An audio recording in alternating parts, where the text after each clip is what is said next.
Shalom, Boketov, bom dia, meus irmãos, minhas irmãs, meus amigos e amigas do canal, vocês que nos acompanham aqui um bom tempo, né, que me dão sempre essa alegria de participar do canal, de assistir os vídeos, de poder buscar acima de tudo, né, o entendimento e o conhecimento da Torá.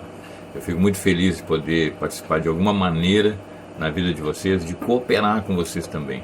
Da mesma maneira que eu sempre fui alegrado, fui abençoado com a Torá, eu gostaria que vocês também se sentissem abençoados com a Torá na vida de vocês, na alma de vocês. A Torá é a própria palavra de Deus, a Torá é a conexão com Deus.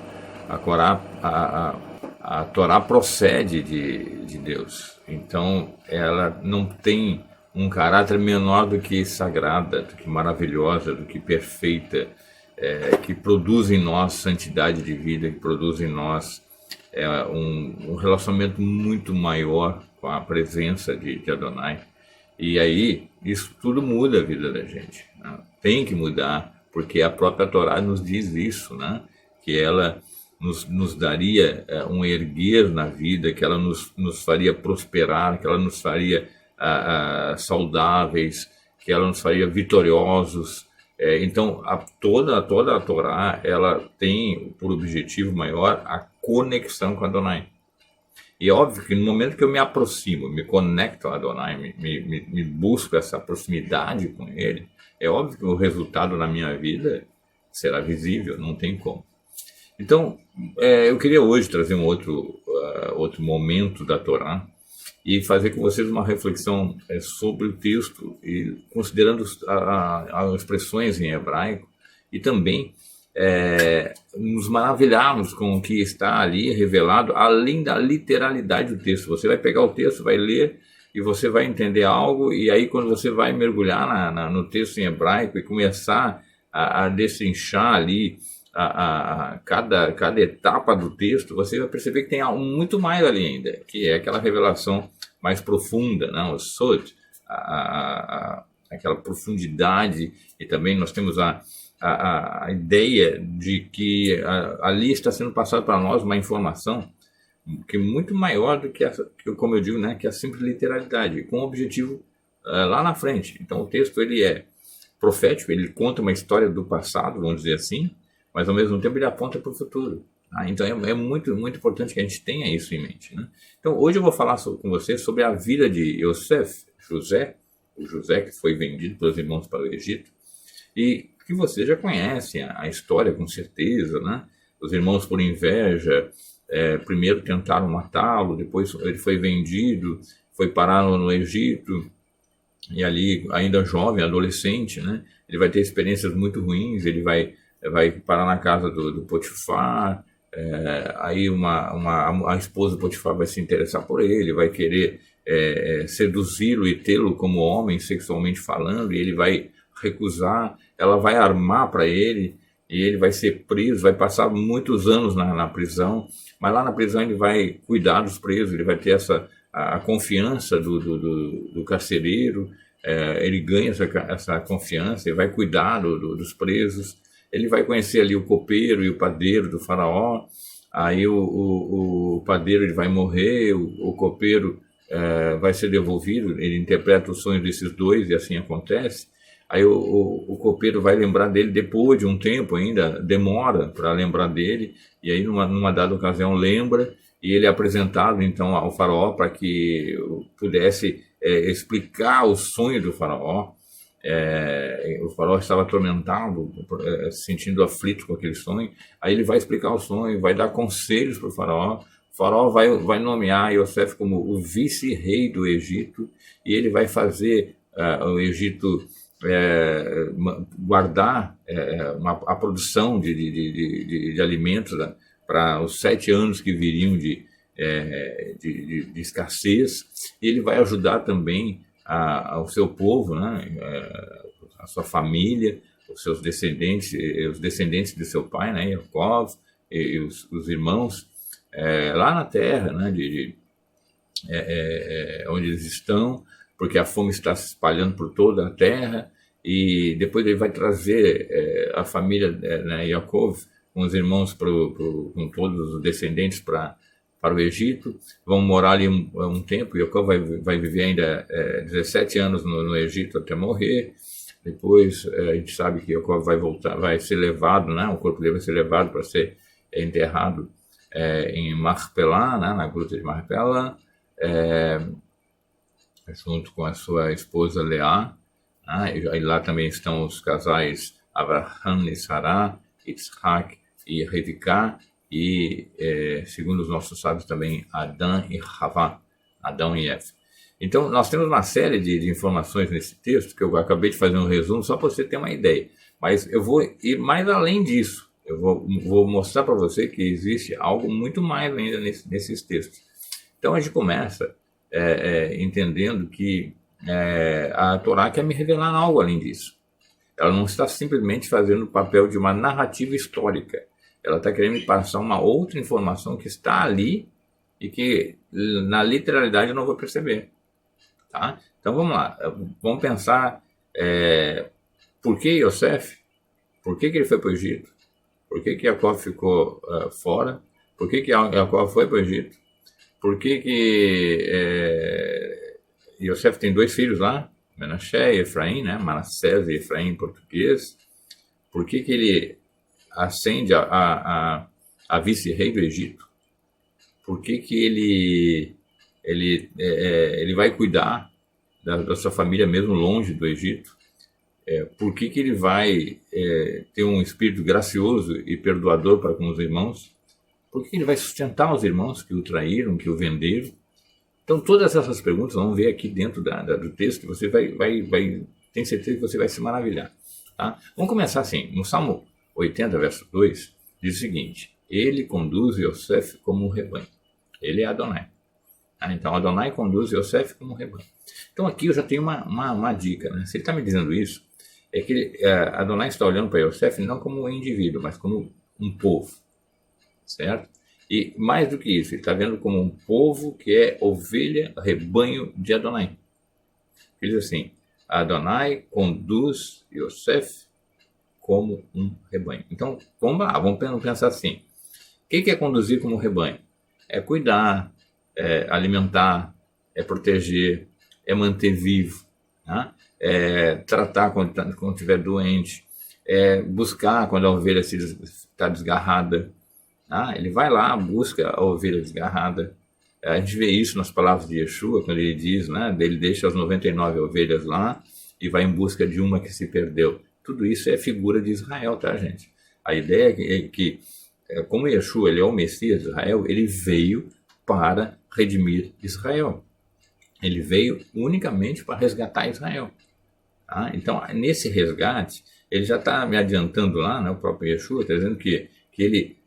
aquelas que já estão com ele vai, obviamente, deixar ali, elas já estão preservadas, mas ele vai em busca da ovelha desgarrada. Isso significa o quê, gente? Que nenhuma vai se perder. É o que o Paulo diz. Nos últimos dias, a plenitude de Israel será salva, será buscada para a salvação. Então, aqui no Salmo 80, a gente está vendo o seguinte: Adonai conduz, né? Olha só, o verbo aqui, conduzir. Ele que está conduzindo a história de Israel como um rebanho. Então, não há nada que aconteça com Israel que seja fruto da história, de um problema aqui, de um problema lá. Tudo está acontecendo, todas as perseguições a Israel, o próprio holocausto, né, nazista, aos pogroms, né, as perseguições na Rússia, nos países do leste europeu, as perseguições e condenações que a igreja fez contra Israel ao longo de todos os séculos, e ainda faz. E aí a gente vai vendo que tudo isso faz parte de uma condução do rebanho Israel. Mas explicitamente aqui eu quero que você veja que ele está dizendo o seguinte: ele, Adonai, conduz Israel como um rebanho. Então, ele está me dando uma dica aqui. Tá? Mas vamos lá, vamos começar agora a mergulhar no texto aqui. Já que você entendeu que Yosef é mais do que um ser humano, ele representa todo o povo de Israel. No Isaías 40, verso 8, a gente tem o seguinte: a palavra do nosso Deus perdurará para sempre. Então, por que eu estou juntando esses dois textos? É porque eu tenho que entender que a Torá ela é eterna, que a palavra de Deus, por proceder de Deus, é eterna, certo? E aí, a Torá, por ser eterna, todas as revelações são permanentes, elas não se apagam na história. Tá? Elas têm um objetivo eterno. E é claro que a culminância da Torá é levar o homem a dois grandes momentos, a era messiânica, e dentro dessa era messiânica, a era da ressurreição. Então, é exatamente isso que a Torá está conduzindo. Nos conduzindo para a era da ressurreição na presença do Messias, que há de reinar sobre Israel e sobre aqueles que forem enxertados de Israel. Tá? Mas vamos ver o seguinte, Yosef, ele vai sustentar todo o povo dele, os familiares dele, ainda ele não se revele como Yosef, ainda que ele não se revele, porque os familiares enxergam Yosef como o vice-rei do Egito, porque ele está ocultado, tá? Ele não é perceptível, não é visível assim a Israel, a Jacob, né? Estou usando Israel porque o outro nome de Jacob é Israel, ele também é mais do que um homem, ele é representativo de toda a nação. Tá? Então veja, Yosef está ali, mas ele não é reconhecido. Vou repetir a frase. Yosef está ali, mas não é reconhecido. Certo? Então, vamos dar saltos agora para você entender. Estou tentando trazer uns ganchos primeiro para a gente poder perceber isso, tá? Quando eu vejo isso, eu vejo que Yosef está tratando com bondade a seus irmãos, aos seus familiares, ao seu povo, e também até o povo egípcio naquele momento ali, né? Estão sendo beneficiados da bondade dele. Eu vou olhar duas situações proféticas, porque também Yosef, além de ser representativo de todo Israel, ele é representativo do Messias. E é óbvio, mas aí você perguntaria assim, mas Pedro, ele é representativo do Messias ou de Israel? O Messias se identifica com Israel. Tá? O Messias diz que a noiva dele, né, é Israel. A noiva do Messias, a noiva do Cordeiro, é Israel. Então, quando alguém está comprometido, está casado com a noiva, né, falta a celebração das bodas, mas quando já esse compromisso no povo judeu, né, ele é intrínseco, ele é forte. Né? Então, por exemplo, dentro da nossa visão, o fato de estar noivo, ou seja, comprometido, já é como se estivesse casado, só não é permitido uma relação marital, mas ele deve fidelidade um ao outro. Certo? Então, o Messias se identifica com Israel e Israel se identifica com o Messias, é óbvio. Tá? Então, Yosef, que também representa todo o povo, ele também representa o Messias. E esse ato da bondade dele para com os seus irmãos que o traíram, que o venderam, que o humilharam, esse ato da bondade de Yosef representa também o ato da bondade do próprio Messias, que sendo o próprio Deus, manifesto em carne, continua cuidando de Israel. Simples assim. O próprio Deus continua cuidando de Israel. Com que atributo? O atributo da bondade. Mesmo Israel estando, né, nós estamos no exílio. Né, alguns irmãos nossos já estão em Israel, mas nós estamos no exílio. Então, ele continua cuidando de nós. E quando chegar o dia da redenção, nós seremos levados para a terra prometida. Tá? Então, veja, o potencial aqui judaico, como Yosef agora representa, tá? Eu vou trabalhar as duas coisas, né? Yosef representa Israel e Yosef representa o Messias. Agora, nesse patamar aqui, Yosef representa o povo judeu. Ele atrai para si esse atributo de bondade, tá? Que é Hesed. Na linguagem cabalística, ele é uma das sefirot, é uma sefirá, ou seja, é um atributo da manifestação divina.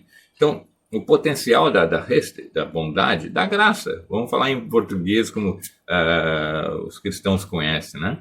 A palavra graça é a bondade, é Hesed. Então, ele representa esse potencial da Hesed. Reparem que ele, mesmo na condição de abandonado, traído, vendido, humilhado pelos irmãos, ou seja, pelo seu povo, ele continua dando, retribuindo ao seu povo bondade.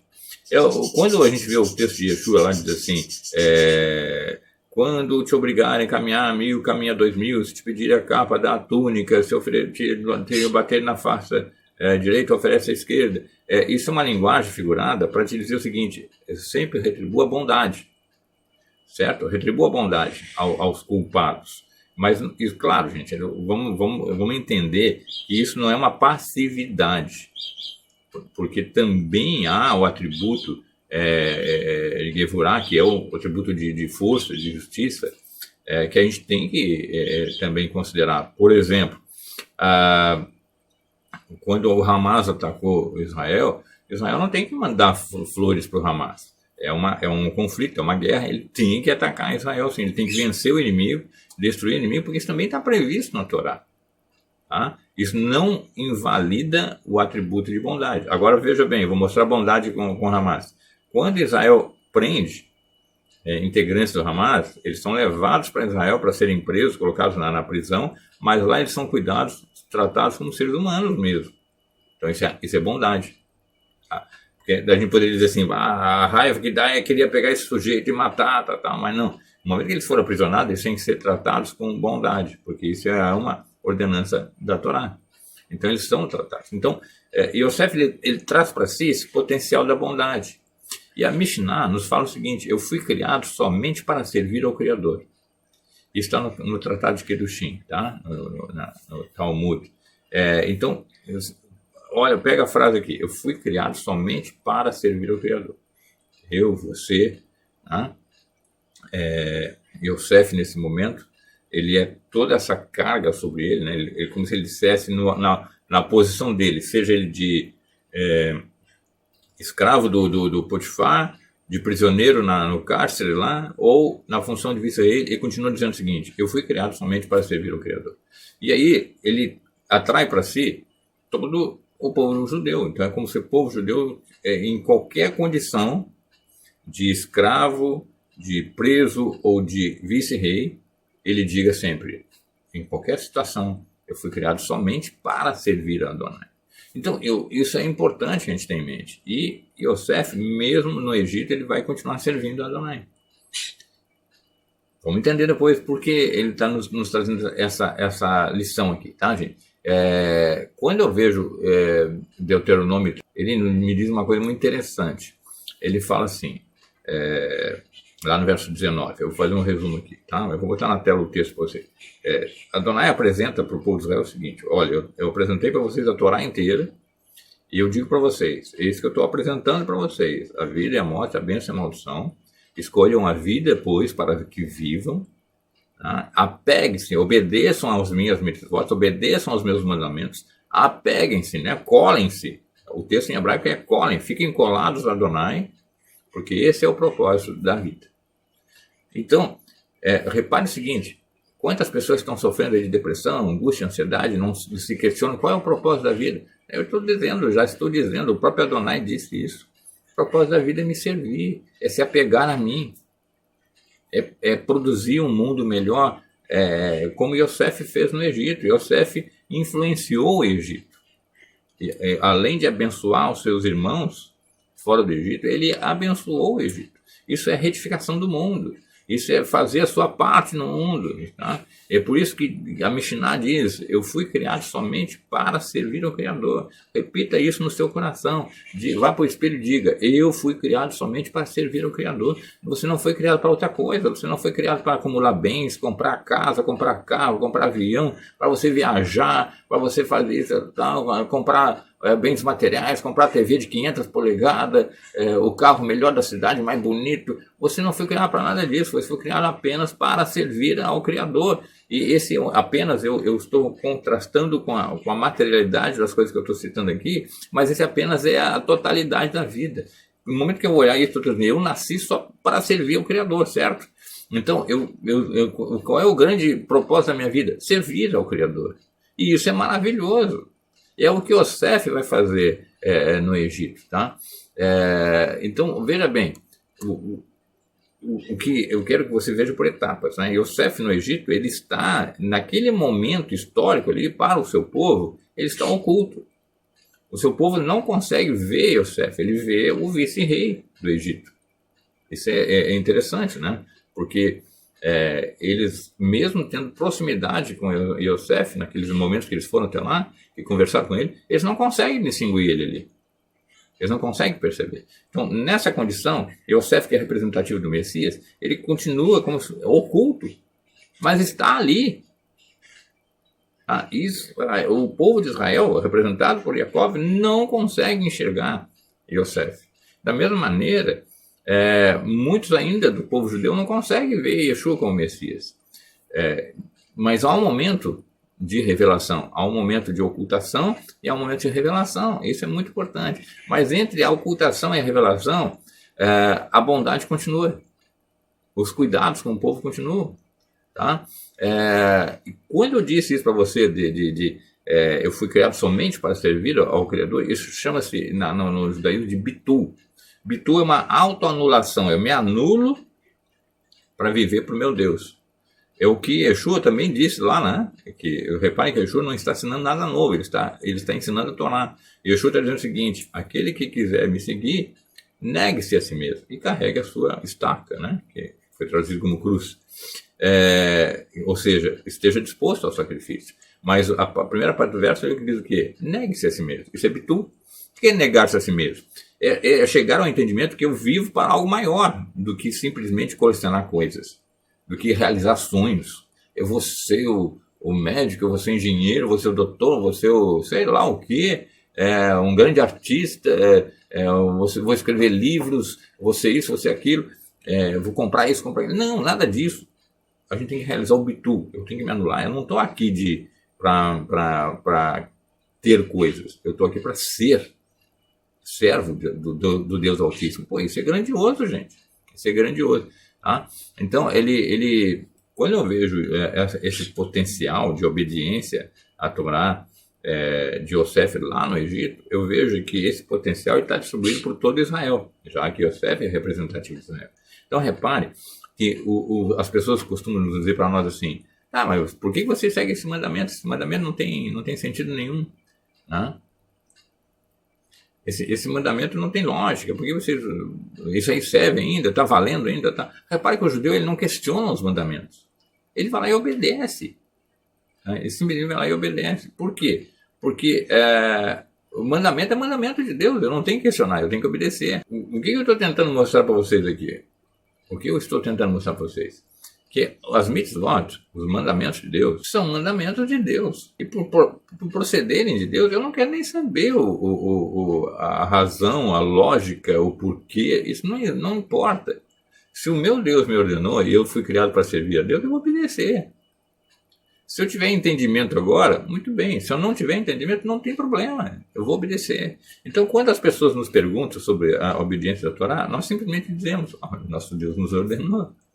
E nós servimos a Deus. Nós nascemos para servir a Deus. Então, é muito simples. Esse potencial de obediência a Deus nos transforma dia a dia.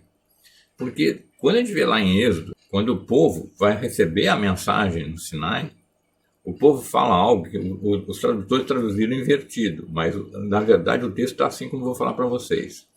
Ele diz assim: nós obedeceremos e ouviremos a tudo que Adonai disser. Primeiro está obedecer, depois ouvir. Aí os tradutores colocaram o contrário: nós ouviremos e obedeceremos. Como se assim, eu vou ouvir primeiro o que Adonai está dizendo, depois eu obedeço. Mas o texto original diz: nós obedeceremos e depois ouviremos o que Adonai nos dirá. E isso é enfático, porque não importa o que ele nos ordenar, nós obedeceremos. Tá? Então a ideia é um potencial de não questionar a Torá, mas simplesmente obedecer. E é isso que Yosef vai fazer no Egito. Isso vai marcar a história dele. Tá? Quando a gente vê lá no texto, quando os irmãos vão pedir para ele lá perdoar e não levar em consideração a transgressão que eles fizeram, o grave pecado que eles cometeram, e Yosef diz assim: fiquem tranquilos. Fiquem tranquilos. Vocês, na verdade, intentaram mal contra mim. Mas não foi vocês que mandaram, não foram vocês que me mandaram para o Egito, foi Deus.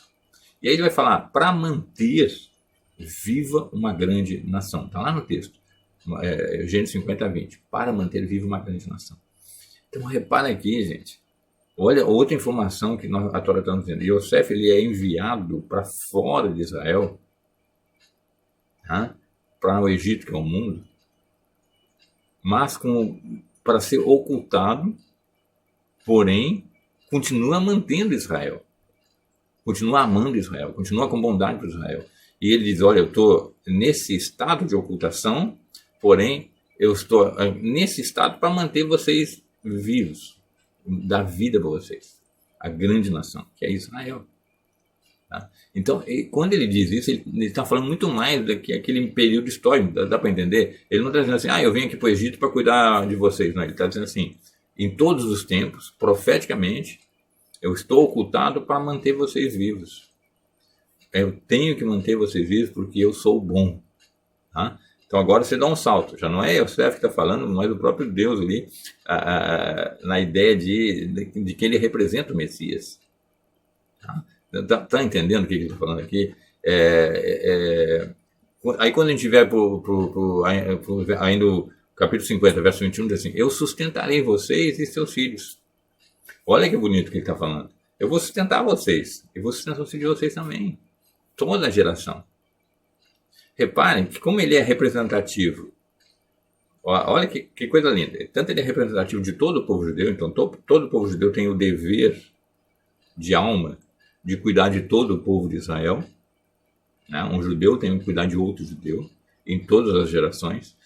Quando ele representa agora o Messias, é como se ele estivesse dizendo, eu vou manter vocês vivos, todas as gerações de vocês, eu vou preservar vocês. Pela eternidade, o texto nos dá um pulo para a eternidade. Tá? Quando eu olho para Jacó, eu vou entender que ele é um dos patriarcas, concorda comigo? Abraão, Isaac e Jacó. Né? Abraão, Isaac e Jacó, eles são os patriarcas. O que são patriarcas, gente? É muito mais do que de um homem que gerou descendência especial.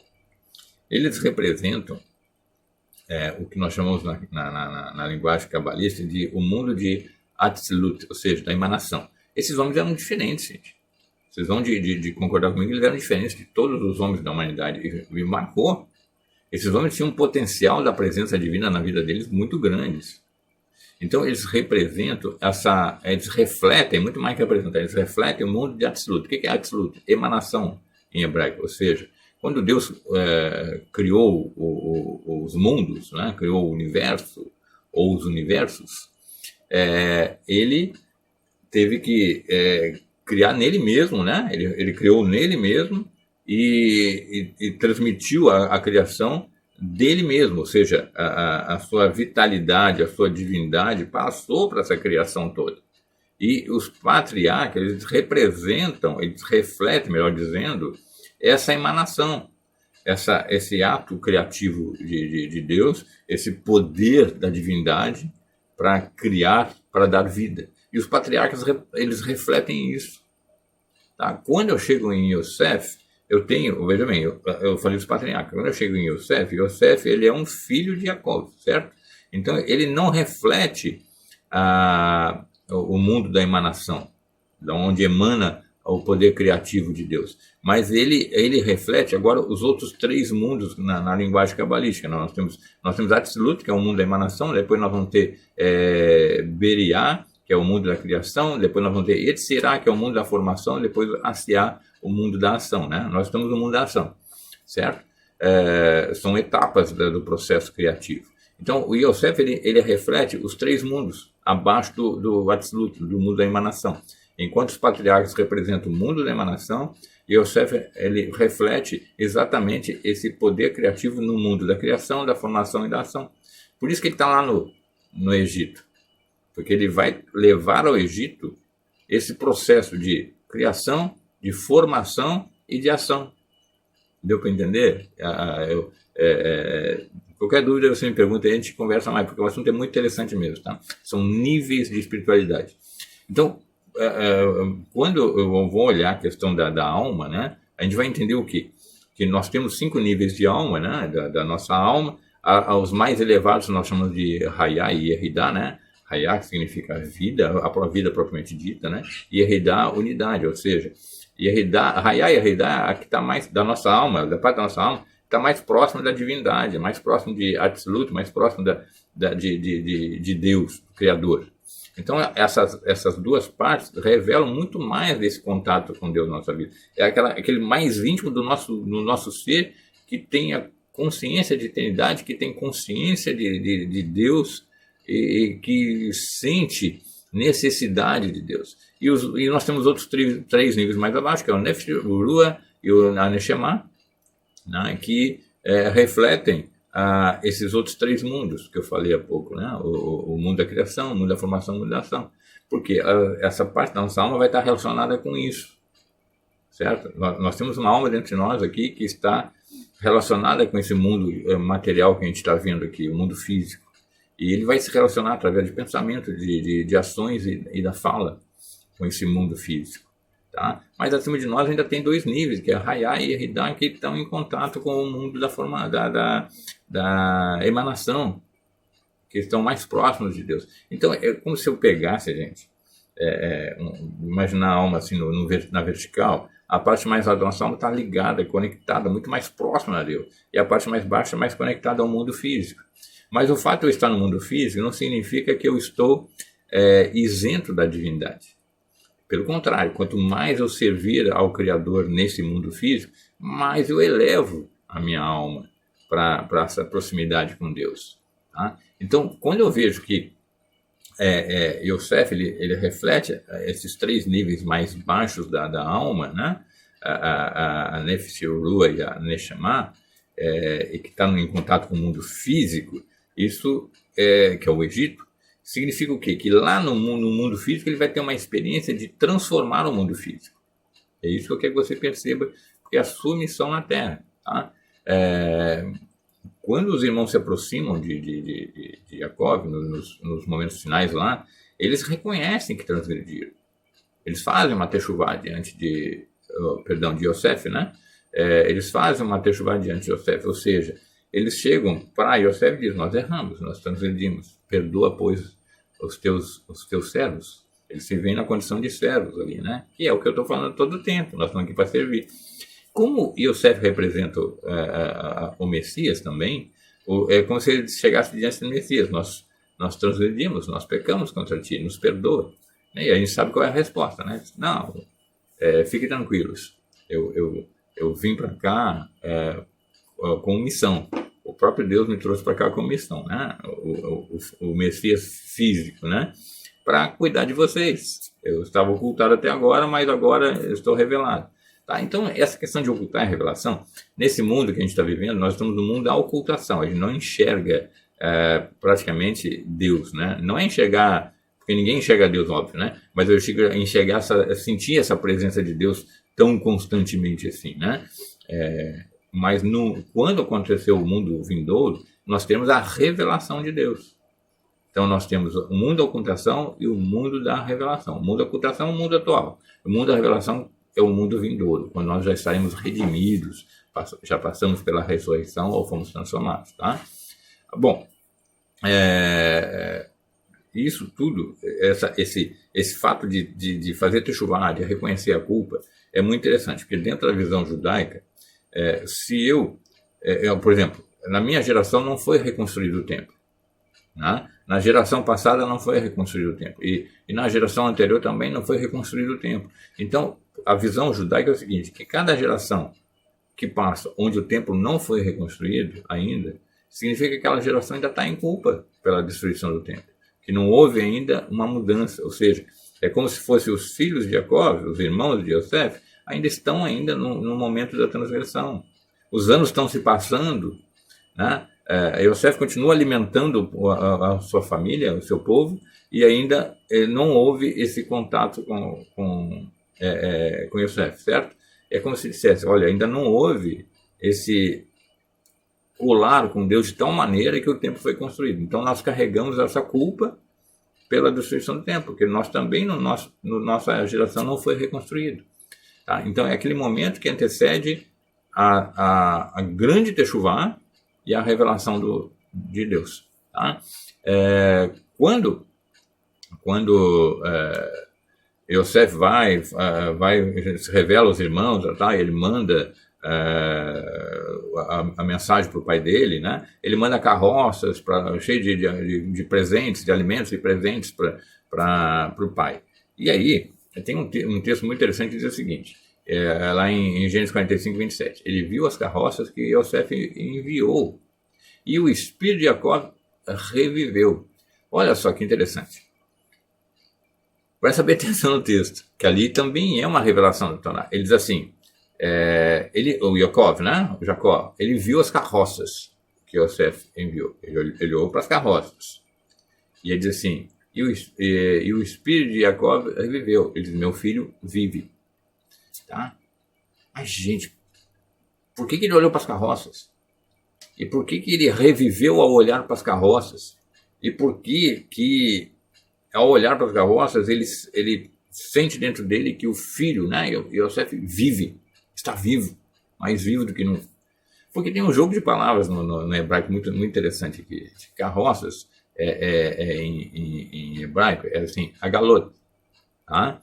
E a novilha, vou explicar depois, aquele texto da novilha que tinha que ser morta, tá? A novilha, ele é eglá. Se eu pegar a galot, carroça, e eglá, novilha, tem a mesma raiz, as mesmas letras ali. Tá? Se eu pegar a galot, carroças, e eglá, novilha, no hebraico, eu vou ver que tem as mesmas letras ali fundamentais. Então,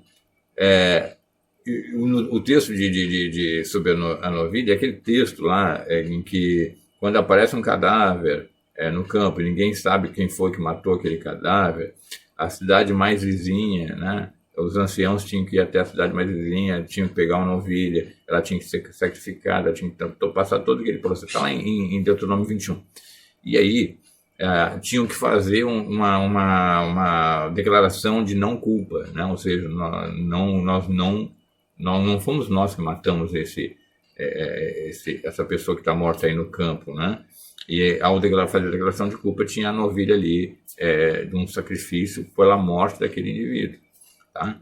E os nossos sábios dizem que Yosef sempre estudava com Yaakov sobre essa revelação de Deus, sobre os aspectos de Deus. Mas a Torá foi dada só depois com Moshe. A Torá sempre existiu. Você repare que Abraão, literalmente o texto diz, ele obedeceu meus mandamentos, meus estatutos. Tá? E isso é muito forte, porque os patriarcas, eles já tinham um relacionamento com a Torá. Noé, né? Noé tinha relacionamento com a Torá. Adão tinha relacionamento com a Torá. Porque a Torá é o próprio Deus, é a revelação de Deus. Em todos os tempos, eles já tinham contato, eles já sabiam como se conectar com Deus. Quando chegar a época de Moshe vai nos dar a Torá de uma maneira mais didática, escrita, reveladora, com mais detalhes, porque o povo tinha perdido essa conexão, né, que os patriarcas tinham. E agora o povo de Israel vai recuperar essa conexão através da Torá, que vai ser outorgada para Israel. Tá? Mas então, quando ele está estudando ali esse texto, ele está estudando o texto da novilha, que tinha que ser abatida por causa de algo que tinha acontecido às escondidas, né? Que propriamente a história de Yosef ali, né? Dos irmãos com Yosef.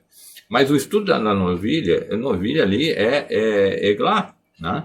Então, quando a ideia qual é de que os nossos sábios dizem que o último estudo de Jacob com Yosef foi sobre essa questão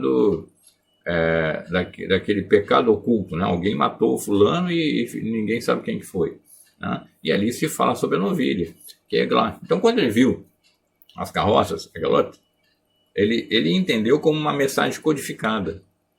Ele disse, olha só, eu sei que ele está vivo, porque ele tá me passando a ideia de que nós precisamos da última coisa, que foi a Eglá, novilha. Então ele juntou, seria uma mensagem codificada, tá? E aí ele reviveu, ou seja, se encheu de vida e diz, meu filho vive, ou seja, meu filho se manteve íntegro mesmo no Egito.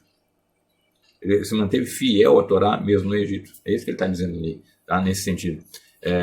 Então, mais uma vez, quando ele diz ali para os irmãos, não foram vocês que me enviaram para cá, mas Deus, eu preciso entender o seguinte, mas para aí, Pedro, quem mandou ele para lá mesmo foram os irmãos dele. Não, gente, os irmãos foram meros instrumentos. Tá? Quem enviou foi o próprio Deus, porque a história está me falando de um momento de infidelidade, né? de inveja, de dor, de sofrimento que os irmãos fizeram, né? Passar a Yosef, né? E um momento de ocultação. Então, e também de um preparo para cuidar dos irmãos aqui. Então ele está dizendo literalmente o seguinte, não foram vocês, foi Deus. Na soberania de Deus eu tinha que vir para o Egito, porque eu tinha que me tornar, eu tinha que ser provado, testado, para ver se eu ia me manter fiel à Torá e elevado de servo de Potifar, de prisioneiro a vice-rei, tá? Do mundo, porque o Egito é o representativo do mundo, né? Por que vice-rei? Porque o rei seria o próprio Adonai, né? Nesse jogo de codificações aí que eu estou falando. Mas ele diz, ó, Deus me enviou para cá. Então é todo um processo. Aí você tem que entender. Tem gente que fala assim, muitos judeus não creem em Jesus, não sei o que, tem mais é que morrer mesmo. Essa foi a história de muita gente. Gente, tudo é histórico. Tudo histórico, toda a história está debaixo da soberania de Adonai. Para um propósito. Tá? Essa ocultação não é a negação de Deus em relação a Israel. É ocultação para que haja esse brilhar de luz de Israel. Tá?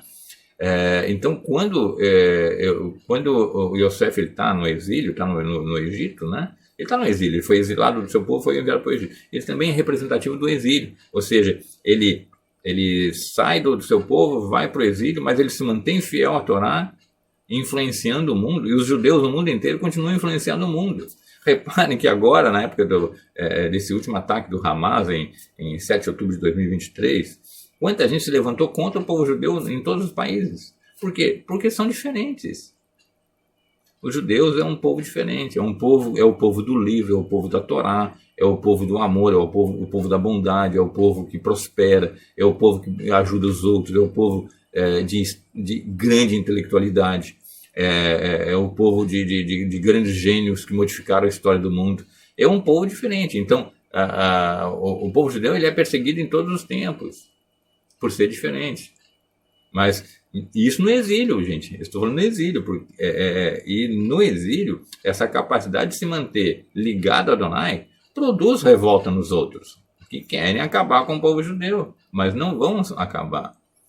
Né? Porque são mantidos pela bondade do próprio Deus. É isso que eu estou tentando mostrar para vocês. Né? E aí, quando ele diz que o espírito de Jacó reviveu ali, né? Meu espírito vive, reviveu o espírito de Jacó, significa o quê? Reviver é criar vida, né? Recriar a vida. Então, é como se eu dissesse codificadamente que Israel vai ser recriado, e está sendo recriado, mas o potencial maior dessa recriação é na vinda do Messias. Ou seja, na revelação de Yosef, na revelação do Messias, tá? E aí Jacó ficou maravilhado com esse potencial espiritual de Yosef lá no exílio. Ou seja, o Egito, né, ele é representativo de um lugar afastado, de um lugar baixo e um lugar de ocultação de Deus. Então, repare, você pega um judeu, coloca ele no lugar afastado de Israel, coloca ele no lugar baixo, espiritualmente, né, lugar baixo, e um lugar onde Deus não aparece tanto como aparece em Israel. E o que ele tem que fazer? Continuar judeu.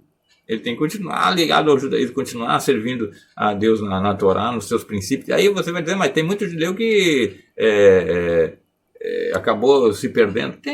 Assimilou a cultura dos outros povos. Tal. Por isso que a história tem altos e baixos. Por isso que vem perseguições, por isso que vem, às vezes, essa humilhação do povo. O povo não pode se assimilar. O povo judeu não pode ser igual aos outros. Ele foi criado para servir a Adonai. Então, isso vai fazer o pessoal repensar. Né? Eu me lembro de ter lido um bilhetim, um escrito da Anne Frank, né, que foi morta durante o Holocausto nazista, e ela escrevia que não conseguia entender por que eles eram perseguidos simplesmente porque eles eram diferentes, porque a religião deles era diferente. Então, isso é visível. Dentro de cada judeu sabe, no íntimo, é como se eu chegasse no espelho e dissesse: eu nasci para servir a Deus. E a Torá é o elemento de ligação com Deus. Não adianta. Não adianta você... A religião que não segue a Torá não segue a Deus. Tá? Isso é muito claro. E aí Yosef transmitiu toda essa força da revelação da divindade lá no exílio, que é o exemplo para Israel, para todo o povo judeu no mundo inteiro. Ou seja, aonde quer que nós estejamos, nós temos que refletir a divindade. Nós temos que refletir a divindade através da Torá. E a gente vai ser visto como estranho. Aquele povo que celebra Shabbat, aquele povo que não come isso, não come aquilo, que se veste assim, que se veste assado, que não faz isso, que faz aquilo, a gente vai ser visto como um povo diferente, porque nós estamos refletindo a divindade no mundo. Tá? E através do estudo da Torá, nós trazemos vida. Vida. Por isso que Jacob disse: meu filho vive. Né? Ou seja, a Torá nele manteve ele vivo. São princípios da presença de Deus. Tá? E ainda eu sou chamado para revelar a presença de Deus, mesmo onde não há presença de Deus revelada. Está oculto. Eu sou. A palavra de Deus diz que nós somos uma luz a brilhar. Nós somos luz para as nações. O próprio Yeshua diz: vocês são luz. Repetindo o ensino da Torá, tá? Do Tanakh. Eu vou analisar vários aspectos, por a escuridão do Egito e o brilho da luz de Yosef. Então, é aquilo que eu digo: você entra no escuro, acende a luz, a escuridão se vai. Quanto mais escuro for, você liga a luz, mais claro vai ficar. Certo? Por quê? Primeiro, a escuridão ela não resiste à luz. Quando a luz entra, a escuridão se afasta. Segundo, a própria escuridão é transformada em ambiente iluminado na presença da luz. Então, esse é o papel do povo judeu no mundo. No exílio, fazer a escuridão ser transformada em luz. Ser luz para as nações. E subir, né? Como o Egito representa o baixo, e Israel sempre representa a subida, né? Tanto a gente faz a aliá para Israel, ou seja, a gente sobe para Israel. Mesmo que eu estivesse no pico do Everest, a minha expressão seria: eu vou fazer aliá para Israel. Porque Israel é visto como o ponto mais alto da terra. Não geograficamente, tá, gente? Mas espiritualmente. Então, do Egito para Israel é uma subida. Do mundo para Israel é uma subida, é uma elevação da alma. Tá? E aí, a gente vai ver, por fim agora aqui, estou correndo aqui do tempo, mais duas codificações. Yosef vai ter dois filhos no Egito, né? Em português, Manassés e Efraim, né? Menashe e Efraim, em hebraico. E por que ele dá esses nomes? Eu preciso entender que todo nome hebraico não é um nome que vai mudar a pessoa, certo? O nome ele simplesmente revela o potencial daquela pessoa. Tá? É algo profético. Tá? Não é assim: eu vou te chamar de bonita porque tu vai ser bonita. Não. É assim: eu vou te chamar de bonita porque tu nasceu com o potencial da beleza. Eu vou te chamar de aquele que ouve Deus, não porque você vai ouvir Deus, mas porque em ti já está o potencial de ouvir Deus. A ideia é essa, tá? Então, quando ele dá o nome de Menashe e de Efraim, Manassés e Efraim, existe ali uma codificação, uma revelação, né? O Menashe, ele nasceu e Yosef dá esse nome para ele relacionar com a casa do pai dele. E Efraim, com a terra da minha opressão. É os dois sentidos, tá? Quando eu vejo o nome de Menashe, significa o seguinte: Deus me faz esquecer a minha luta e toda a casa de meu pai. Tá? Nashni, esquecer. Tá? Menashe está relacionado com Nashni, esquecer. Então, quando ele dá esse nome para esse filho, ele está dizendo que Deus me faz esquecer tudo que aconteceu. Tá? Deu uma voada para o Messias. O Messias está dizendo: eu não vou lembrar das coisas que aconteceram de ruim, de todo o sofrimento da casa do meu pai, tá? Do que aconteceu lá, com os irmãos, com a traição. Então, o Menashe significa exatamente isso: eu não vou, né? Deus me fez esquecer, me faz esquecer. Nashni é a minha luta e toda a casa de meu pai.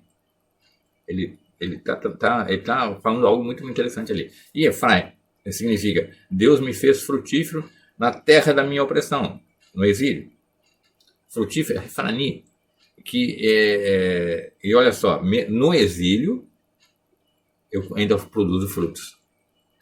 tá? Ou seja, o povo judeu no exílio, ele é Efraim, ele continua produzindo frutos. Mas ao mesmo tempo, ele tem um pouco de Menaché, né? De Manassés, porque por causa dessa ligação com a casa do pai. Tá? Mas é muito interessante isso para a gente poder analisar de uma maneira profética, codificada. Tá? Yosef está todo empolgado ali, empenhado em fazer o pai olhar para ele e dizer: olha, pai, eu me mantive íntegro, mantive fiel, e eu quero te mostrar como eu fui frutífero, como eu venci. Tá? E o pai, a gente tem Jacob, Yosef, nós temos Adonai e todo Israel, né? Que vai mostrar, todo Israel tem que ser Efraim, mostrar que mesmo no exílio, mesmo no Egito da vida, continuam produzindo frutos, tá? E por isso que o próprio rei Davi diz o seguinte: minha alma tem sede de ti, porque eu estou em terra muito árida. Ele anseia por ver o santuário, né? Por ver o santuário. Então, como assim, a minha alma tem sede de ti, mesmo em terra muito seca, mesmo no exílio, eu continuo tendo sede de ti, ó Deus. Tá?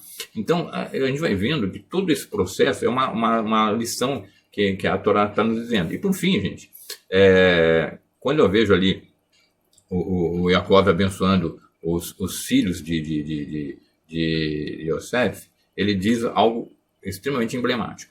Ele diz assim: Efraim, Menaché são meus filhos. Ele fala para Yosef: o que tu gerares a partir de agora são teus, mas esses dois são meus. Tá? Esses dois são meus. Agora, como assim são meus? Reparem que Yosef não vai ser contado como das 12 tribos. Ele vai adquirir um caráter tão elevado que é como se ele fosse um patriarca. Ele não é contado como patriarca. Mas ele também não pode ficar entre as 12 tribos, porque o patamar de elevação espiritual dele foi muito grande. Então, agora, os dois filhos dele vão incorporar o povo de Israel. E aí é uma linguagem, né? Porque Menaché é a questão de esquecer o sofrimento da casa do pai, e Efraim de ser frutífero na terra da opressão. Então, ele está trazendo para si, para Israel, esses dois valores, né? Do perdão, né? da techuvá, do esquecer, da capacidade de Adonai olhar para Israel e trazer o perdão, e também da questão que mesmo no exílio é possível sim se manter fiel a Deus e frutífero. Tá? Então ele está trazendo para si. Aí quando ele vai abençoar, ele cruza as mãos, lembra desse texto? Né? Menaché ele é o primogênito e Efraim não é, mas ele cruza as mãos e considera Efraim como primogênito ali naquele momento. E aí até o Yosef não entende, ele: não, pai, não é assim, tá. Ele diz: não, eu sei, meu filho, eu sei. Mas esse aqui vai ser grande. Efraim vai ser grande. E aí ele está dando uma outra informação codificada. Efraim, que é frutífero na terra da opressão, ele está dizendo o seguinte: esse aqui vai se tornar conhecido mundialmente por ser frutífero na terra da opressão. É representativo de todo Israel no exílio. Por isso que ele destaca ele naquele momento, para trazer essa revelação. Tá? E por fim, quando Yosef morre, é que nesse momento que Yosef morre no Egito, é que parece que começa a contagem do exílio no Egito. Porque até ali ele estava iluminando a terra do Egito. Aí quando ele morreu, é que o povo de Israel vai começar a ter uma experiência de escravidão no Egito, até vir Moshe para fazer a libertação. Está tudo muito ligado, gente. Muito ligado. Bom, eu vou parar aqui porque se dependesse de mim eu ficava 2 horas falando aqui, mas para não correr muito com o vídeo, né? Espero que vocês tenham gostado. Se alimente da Torá. A Torá é extremamente linda e maravilhosa. Que Adonai te abençoe, te guarde, a você e a sua família. Curta o vídeo se você gostou, se inscreva no canal, me manda mensagem que eu respondo com o maior carinho, com a maior alegria. Um beijo no coração.